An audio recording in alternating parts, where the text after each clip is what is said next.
Welcome guys, welcome back to the channel. Happy to have you here again. There is one thing we certainly need to talk about.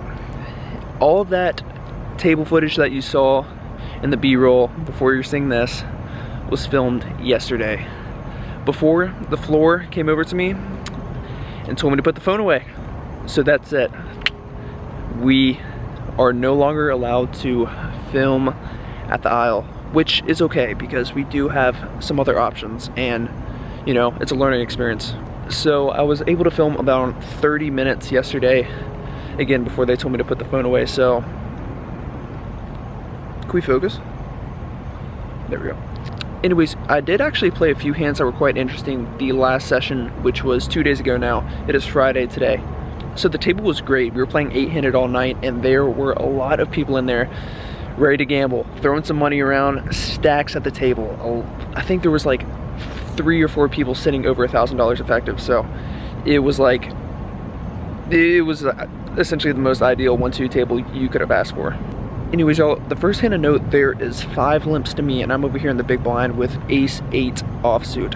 And I'll go ahead and just check it down. No need to raise here, no need to try to steal the blinds at this point. So we're going 6 ways to a flop.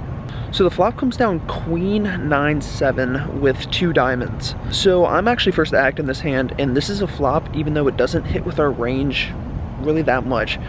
I actually elect on a bet leading into 5 people on this board, which is, you know, a bit suicidal as some may say, but my logic was there is almost like infinite turn cards that can help us.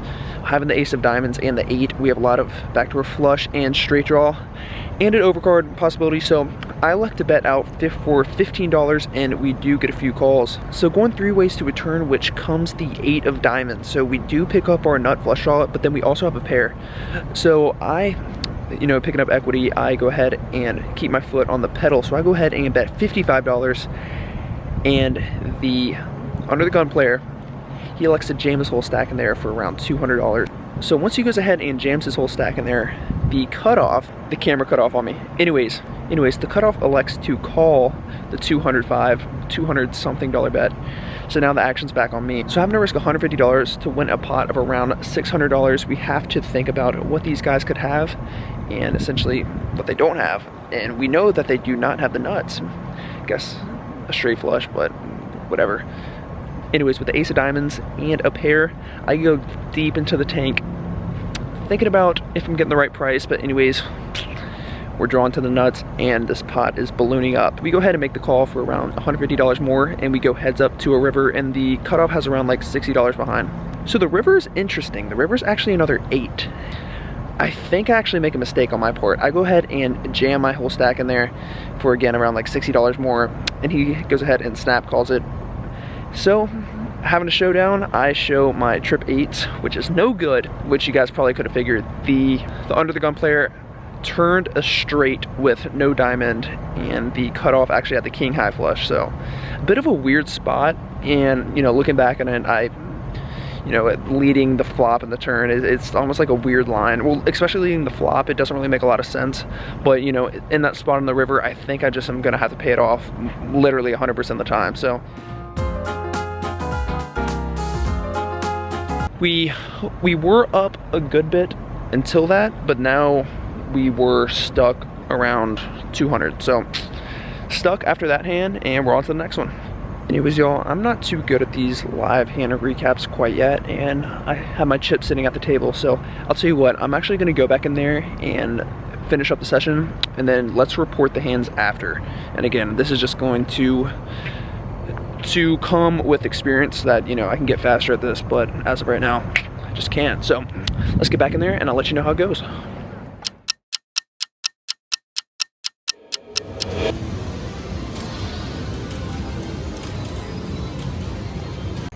There's absolutely no way that vlogging outside in Florida is sustainable. Look at this. It's like I'm in a cloud.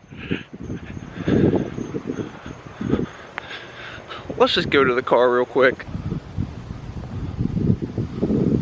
Alright y'all, so this is probably the last time that you'll see the Owl Casino on the vlog. And one thing to note too is, you can't really argue with the floor really, because they have all the right to tell you to leave, and you know, you don't want to have a bad rep with a casino. So for all the other vloggers, I'm sure you can all agree with me that it's just probably not worth it in the given moment. But going forward, I am actually, you know, I'll probably plan on coming here later, you know, this weekend or tomorrow and talking to them and seeing if we can figure something out, you know, regarding filming my hole cards in the poker room, or just figure something out, because, you know, there's definitely a way, I feel like. For all the other vloggers, if you could just let me know what your experience was in terms of filming at the table, that'd be greatly appreciated, because I'm not stressed right now, but it's kind of like a pain that the 2 casinos that I went to both hit me with the same thing, which was to put the phone away. But I haven't spoke to them, you know, the floor after the situation yet. So, you know, hopefully there's a chance that they can change their mind, but the likelihood of that's probably pretty thin. So just gonna have to figure something out. Gonna have to either find another place to play, or just figure something out, travel more, visit more casinos that I can film at. At the beginning of the night, I wanted a table change because my table looked absolutely horrible. So I requested a table change, and between the duration of me requesting the table change and it being fulfilled, 3 people got up and left, and they were replaced by people who bought them for the max. So now the table is running a little bit deeper, and sure enough, the game got a lot better. You know, anyways, regarding filming at the table, I actually do have a few hands that I played last session, in which, the session that they told me to put my phone away, in which I do want to go over because they are quite interesting. Alright, so the next hand of this session that I played the other night is quite interesting. So there is a shadow on the board during this hand, and we go ahead and look down at King, Queen in middle position.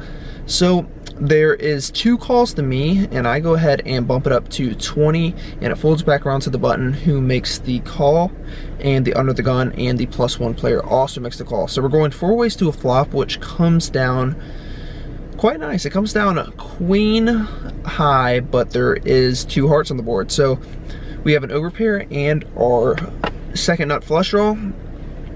So when action checks to me, I can either go one of 2 ways. Obviously I can go ahead and put out a bet drawing to my flush, but I elect on the more low variance route, so I go ahead and just check it. And anyways, action actually checks around, so we go 4 ways to a free turn card, which is about as pretty as it gets. It is the 10 of hearts, so we do pick up our second nut flush, but we also have an open-ended straight flush draw. So obviously I think this is just a spot that I want to be 100% putting in more money, just because it's pretty apparent that one of these players probably has the ace of hearts and maybe even a lower flush. So that's what I do. I go ahead and bump it up to $75, which could be debatably on the slight larger side, just because we lock up almost the whole board. But I think when 3 people call in this spot, it's almost apparent someone has something of some sort. So that's what I do, and sure enough, it actually folds back around to the small blind, and he goes into the tank. So when he does this, I think he either has maybe a lower flush, or possibly just the ace of hearts. I don't think he's ever having a set here, because I feel like 4 ways a set would either be raised on the flop or now, because he obviously, I don't think he would have kings, you know, going 4 ways to a flop.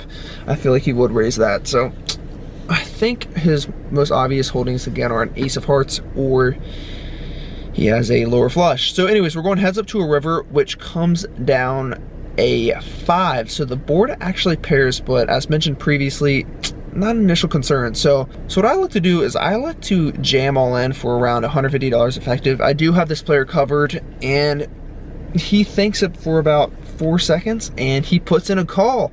So we happily table the king high flush, and sure enough, we're not good. He shows a7 of hearts, so we get absolutely coolered, and the river might have maybe saved me some money if I would have checked, but y'all know the drill. That's just way too nitty. So we go ahead and lose around 300 in that hand. So anyways, at this point in the night, we're stuck around 500 bucks, but totally cool because we grind a good bit of it back throughout the night. I've played for around 5 hours. So anyways, we ended up losing around $275 on that session. Also, a side note, I know I'm rambling so hard right now, but I just want to thank you guys so much for subscribing to the channel and liking the videos and all that cool stuff. This is like insane that this many people is supporting and liking the videos. It's like I made this for like myself and my friends to kind of like, you know, laugh at and enjoy. Anyways, I think this kind of worked out perfectly because the footage last session, it wasn't lengthy enough to make a full video, and then the hands for this session wouldn't have been lengthy enough to make a full video. So between the two, I think this will be, you know, appropriate to make a whole video out of. Anyways, y'all, I will see you at a location that is not known as of now tomorrow. So, see y'all tomorrow. Anyways, y'all, I'm sure you guys can notice I'm just absolutely toasted. I'm so tired, but can't complain because session went great tonight. Anyways, y'all, see you tomorrow.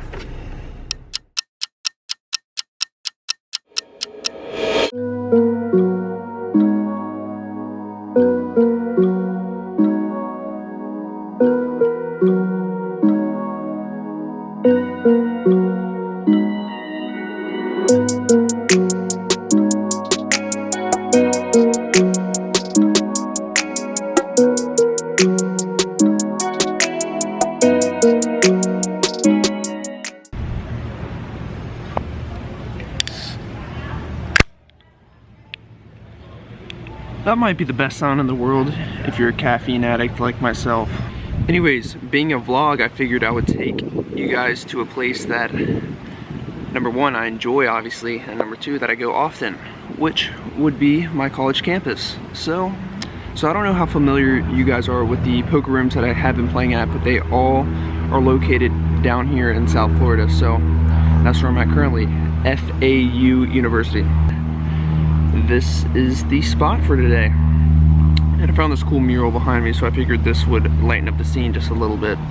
Alright, so I kind of lost my train of thought from the other night, but anyways, we sat down at the table, and initially everyone at the table had sub like 100 to 150 bucks. So they all the stacks were extremely short until this one player pulled up, and he sat directly to my left, and this is actually the player that I do get involved in the first hand. So anyways, there is a straddle on the button.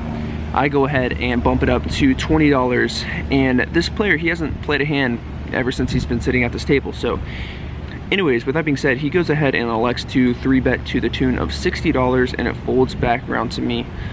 So in this spot with ace-jack suited, I certainly like to put ace-jack more in my 4-betting range when I am out of position. But with this player new at the table and with the stacks, you know, relative to the, you know, with the straddle on board, it's kind of like we're playing 2-5 for this specific hand. So only $300 deep, which is, what, 60 big blinds? 60 big blinds. So what I like to do is I like to just flat call, which, you know, heads up and out of position is generally probably the losing proposition in the long run. But with this specific situation, that's what I decided to do. So we go heads up to a flop with about $130 in the pot. So when the flop comes down 8-5-10 with 2 clubs, this is essentially the most cookie cutter, straightforward flop that, you know, it's easy to navigate on. So when I go ahead and check it to him like I normally would, and he slides out a bet to the tune of $75, I think we only have one real play in this situation. But I think with him having around $200 behind, I think we still do have a little bit of fold equity in this situation. So that's what I do. I go ahead and just jam it in with this player's literally first hand sitting at the table. And he does not snap call, which is great, so we can eliminate probably kings and queens out of his range. But he does elect on a call, so we do go ahead and see 2 more cards looking to improve. So the turn actually does give us a little bit more equity. It is a 7, so we do pick up a gutter along with our flush draw.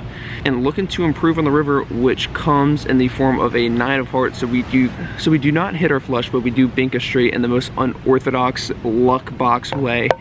And, you know, here good, probably 99.9% of the time, we go ahead and table our hand, and sure enough, he goes ahead and mucks. So sitting at this new table, we do double up within the first like 45 minutes or so. So obviously super grateful for that. But I was talking to the player after, and he admits that he called me with pocket 3s. I don't know if he just wasn't believing me whatsoever, which rightfully so, because I didn't have anything when I called him, when I stuck the money in. But you know, props to him if he's telling the truth, but I don't see a reason why he would lie in that situation. But you know, we scooped that pie and we're going on to the next one. Alright, so in this next hand to me, there's an under the gun open to $10, and he gets 4 calls. And I am in the big blind again, and I go ahead and look down at 2 6s. So sitting with my stack depth, I certainly could actually be probably putting in a squeeze in this position, but I decided to just take the low variance round and flat call, just because this hand is pretty straightforward if it is multi-way. So the flop comes down 7 4 6, all hearts. So we do have a set, but the most ugly, vulnerable, disgusting, any other negative adjective out there that would describe this board, that's what it is. Me being one of the first players to act, I go ahead and check it, and sure enough, action actually checks around. So we are still going 5 ways to a turn. Looking to see a clean turn, which comes in the form of a queen of spades. So this is actually a good card because now I can start targeting all queen X along with any ace of hearts, whatever the case may be. But I don't think a board of this texture would have been checked around with any flush on the flop. So still feeling extremely confident about my 6s. Can add a few more hands to target, such as queen X, to our array of hands that we're looking to punish. So that's what we do. We go ahead and bet $25, and we do get a call from the button. So the river is now a 10 of clubs, and action is on me heads up. So now this is a question whether or not I want to be betting or I want to be checking, because in this specific situation in the moment, I kind of narrowed his range more towards bluffs at this point over value hands. I think most of his holdings would be containing probably the ace of hearts. So I don't see what I could get called by that's probably worse in this situation. So that's what maybe a queen X, but I think that might still potentially find a fold just from me leading out on the turn. So that's what I do. I like to go ahead and check, and he actually thinks for about 15 seconds, and ultimately he elects on a check back. So knowing I'm good here, that's what I do. I go ahead and just table the 6s and we scoop it. But you know, in retrospect, you could probably make a debate that I might have been able to squeeze out a tad bit more value, but you know, it's all results oriented, right? So regardless, happy to take it down. This next hand, we experience a hijack limp, and I'm at the cutoff, and I look down at the beautiful pocket rockets. So I go ahead and bump it up to 12, and we do see a call from the big blind, and the limper actually gets out of the way. So going heads up to a flop, which comes down 9, 10, 2 with 2 spades. So not the most ideal flop with aces, but heads up, I think this is certainly a board that we still just need to be firing on, because we are most likely ahead, and if we're not. So assuming that he's going to be checking to me, I go ahead and symbol my bet, but it doesn't come down to that, as he goes ahead and just leads out for $20. So I think this bet is weighted way heavily towards semi-bluffs, such as like maybe like a flush draw or 2 overs and a straight draw, whatever the case may be. But with that amount and him only having around $75 behind, I like to just jam it all in, and he actually snap calls. So we're off to see 2 other cards, which comes a 2 of diamonds and the river. I didn't take the notes, so I couldn't tell you what the river is, but it doesn't matter because he has a jack 10 offsuit. So he flopped top pair, and we had him in about the best position we could have possibly had him in. So happy to scoop in another pot. Now at this point in the night, I think our stack is around 600 at the moment, so around double the starting stack. Alright, so at this point in the night, we are still playing 8-handed, and this is an interesting spot that I actually want to go over, because I think this is a lesson that I have encountered in the past, but it's something that I've never really taken into consideration. Anyways, so when you're getting a bit too friendly with other players at the table, this should generally be kind of like cut out instantly, because I guess this player, he probably viewed me as almost like, you know, like a social, he probably viewed this as like a social event over like playing cards. So when I have queen 10 of spades and we're heads up on this board, and the flop comes down jack 10 X with 1 spade, he says, oh, it's just me and you just want to check this down? And I didn't respond. I just checked it back because I have middle pair, which is probably good enough for the showdown. Anyways, when the turn comes to 2 of spades and I go ahead and check it once again, now having my flush draw, sure enough, he actually checks it back too. So now I'm essentially probably figuring I'm way ahead of him, or he has a jack that, again, he's trying to just be friendly and check it down. So the river's actually a very interesting card. It's the jack of spades. So There is 2 jacks on the board, but we do pick up our backdoor flush. So this is a spot where I think more times than not, he is going to be having a jack and he's just kind of playing friendly. But he might view you differently after this hand. But you know, at the end of the day, like if you're viewing this channel, you're playing cards to make money. You obviously it's enjoyable and you wouldn't be doing it if it's not. But I'm trying to word this in the nicest way possible. So like when you're out there and people are being friendly, great. But when it starts to like them try to influence how you're playing your hands and your decision making, that's when it needs to stop, because in the long run, you know, that's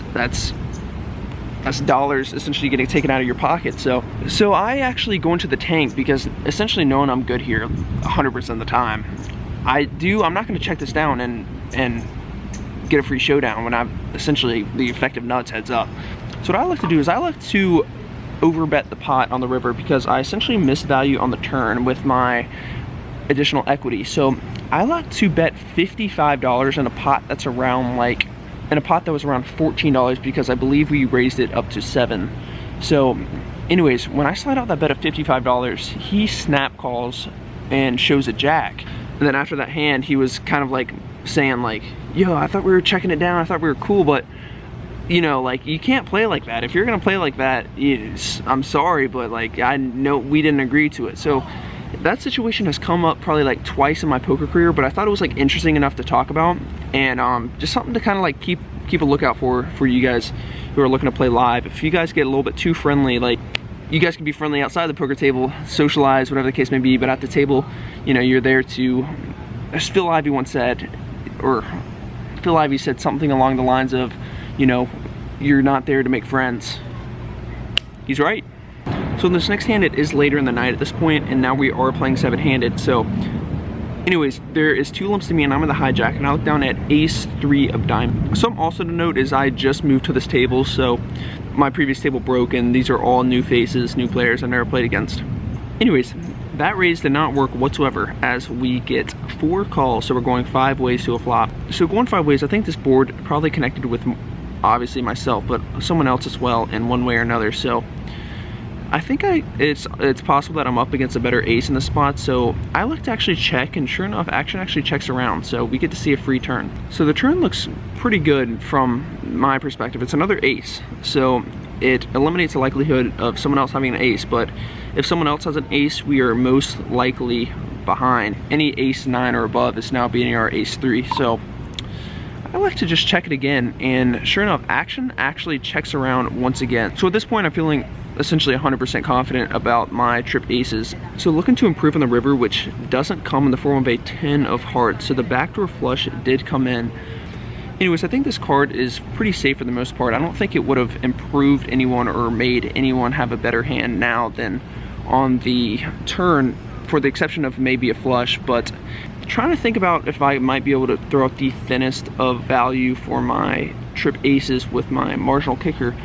But again, I come to the conclusion at the table, like I went into the tank, but I like to just check it because again, I think this is a spot that I might only be getting called by worse. And sure enough, action actually checks around, and we show down and we're good. But one of the other players showed pocket queen, so if I would have thrown out a bet on the river, I think I might have been able to squeeze out a little bit more value. But anyways, one of those weird hands. Let me know what you guys think about this one. This one was a bit awkward to say the least, but you know, obviously happy to take it down. What's up, man? I don't even know what you're doing.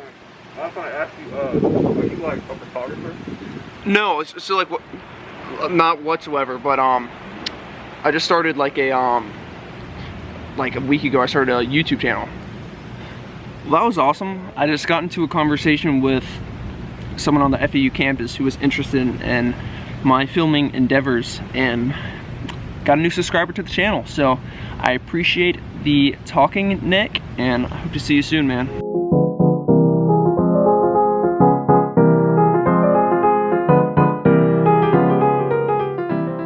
Yeah, anyways, the King 10 offsuit hand. So I go ahead and limp, and sure enough, he goes ahead and bumps it up to $25, and sticking to the plan, I go ahead and make the call. So looking for a flop that we can improve on, which comes in the form of King Queen 7 rainbow. So we flop top pair against essentially the most aggressive gambling type player. So I go ahead and check it over to him, and sure enough, he slides out a bet to the tune of $30. So seems like a good price to me, so I go ahead and make the call. So the turn is essentially a break. It's a 4, but it does bring a flush draw on the board. So sticking to the plan, I go ahead and just check it over to him, and sure enough, he continues his story and bets out $40. So again, sticking to the plan, make the call. So the river looks pretty clean. It's offsuit 6. So again, with top pair, I'm still feeling extremely confident about my hand. So I don't think leading on this card is appropriate by any means, because I want him to continue to tell his story. So I go ahead and check it over to him. Sure enough, he slides out another bet to the tune of $75, and I can't tell you how fast I snapped this bet off. So I had to go ahead and just put in the chips before he even announces the bet, and you guys won't believe what he shows.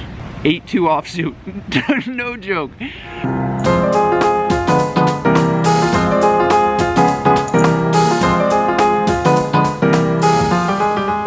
And we ended up cashing out the session for $1,169, and we were in the game for 300. So that's a profit of $869 and 3.5 hours of play. So anyways, we played super well. Like, there was a situation where I had top pair and I folded to a bet on the turn, and sure enough, he just goes ahead and shows 2 pairs. So like, situations like that were we were certainly making the right read, like, a lot of the time. And then also a lot of our draws, just being on super passive tables, we played them very aggressively, and we were able to take the pot down without showdown. So even though we did scoop a good amount of larger pots for the 1-2 game, we also scooped in a lot of the medium-sized pots, which accumulates and adds up to a huge win of $869 in a 1-2 game.